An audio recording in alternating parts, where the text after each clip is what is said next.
This is Tarn Pond. You'll find it on the Elsted to Putnam Road. It's the middle of the Putnam Common. It's approximately 8 acres in size with 18 swims. It's got an average depth of about 4.5 foot. At the top end of the lake, where it's adjacent to the Tarn Pond, this tends to be about the sort of shallower end of the lake, averaging around 3 foot. Towards the dam end, it tends to depth to about 4.5 to the odd 5 foot hole. Predominantly a carp water. Well, with the introduction of the new stock back in 2005-2006, we introduced about 200 carp. So you're talking, with what's spawned on as well, we know that a few have spawned on, you're talking around 250 fish. There was a lot of carp of around sort of 20 to 25 pound. There is a few larger specimens coming through. They're putting on weight nice and steadily as the years are progressing. The spread of boilies is a 90% tactic on here. Most people will turn up with a bottom, a wafter, or even a pop-up, and will catch with a few boilies around. Sometimes a heavier baiting approach can outscore. I would say trial and error. If you're a bream angler, this is the water for you. There's some absolute clonking fish in here, up to 15 pound. Double figures are quite common. We do have a lot of other species in here as well. We have a lot of tench in here. The margins hold an awful lot of rudd and some nice crusions as well. So you will get a nice mixed species of skimmers, roach as well. Rudd go to a fair size. The crusions in here, there is still some originals up to about £3. We do have a few hybrids as well that have been reported to over £5. Predator fishing in here is quite prolific at times. We do have a lot of pike in here. Generally, sort of biggest in here would be sort of 16 to 17 pound. We do have some eels in here if you are interested, over £6.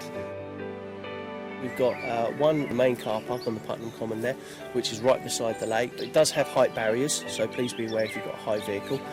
We do have the Cottage End Warren car park, which is up in top end of the Cottage Swim. Please mind that we do have residents up there though.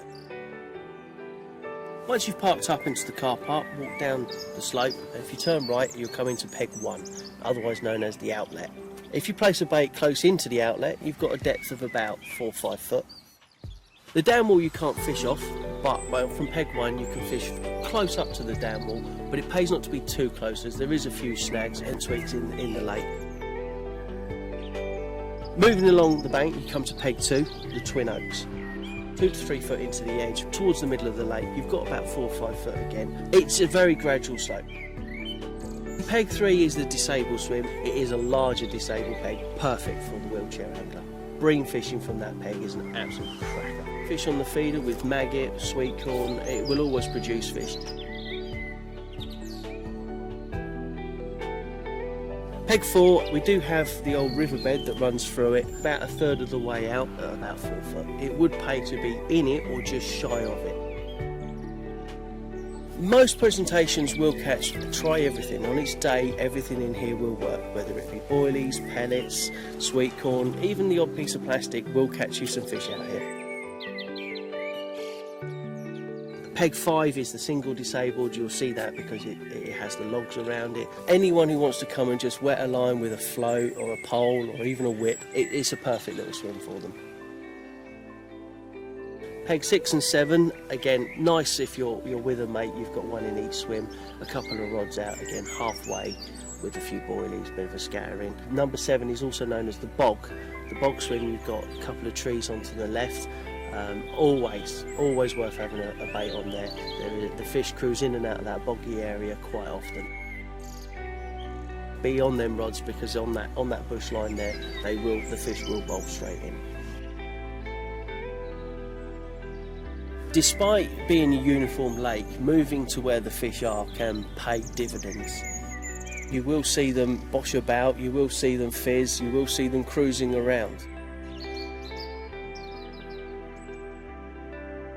Walk through the woods into the Boards. The Boards has just recently had a new walkway acquired to it.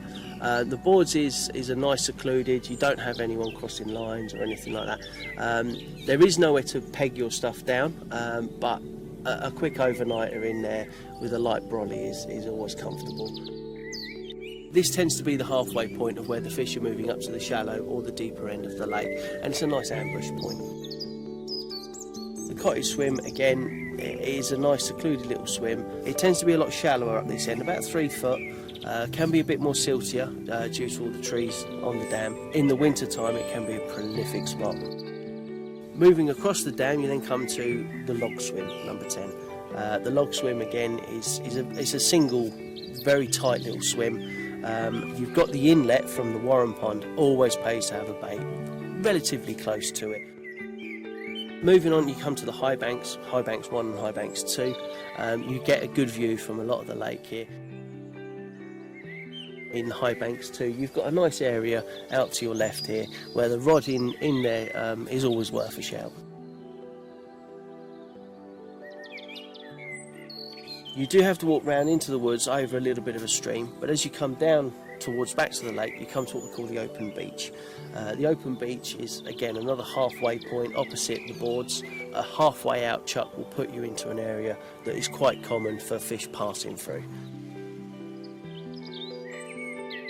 Moving on to the reeds, it's a small swim, tends to be more of a day swim than a night swim. A rod in close can produce, if you keep yourself tucked right back, the fish will come into those reeds. This particular water, being that it's quite coloured, the fish will come in quite close to the natural food that drops in from the trees and the bushes. This swim, number 15, is known as the double reeds. The view from that area, you get to see the entire lake. And again, the fishing halfway out or even close to the margins, you have all the bushes and that around you, so even a little float in close can sometimes produce a decent fish. Moving on to the dugout, again another sort of day swim. We'll struggle to put a bivvy up in that swim. You've got more of an open water there, so again for bream fishing it can do very well. Moving on to number 17, the moat, again, it's kind of nice secluded little swim. You're fenced off so the dogs and that don't tend to pester you. Last but not least, the big beach. The big beach is again more of a social swim. On the left you've got a big patch of lily pads. It can be very shallow, it's only about 1.5 foot under the lily pads, but a bait in there can be worth a shout. You've also got the dam wall, again with the trees and the bushes. You've got about 4.5 foot of water. It's always worth having a bait relatively close, but not too close.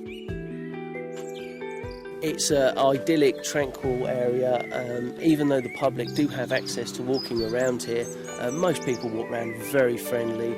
The autumnal look to this place is something to behold. It's a beautiful area. This is predominantly an autumn to winter water. I mean, you will catch June the 16th onwards, you should catch quite readily, but the autumn time into the winter, this is where it really comes into its own. I live relatively close, and like I say, I moved away from it for a couple of years, but being on my doorstep, it's always close to your heart. It's nice to be back.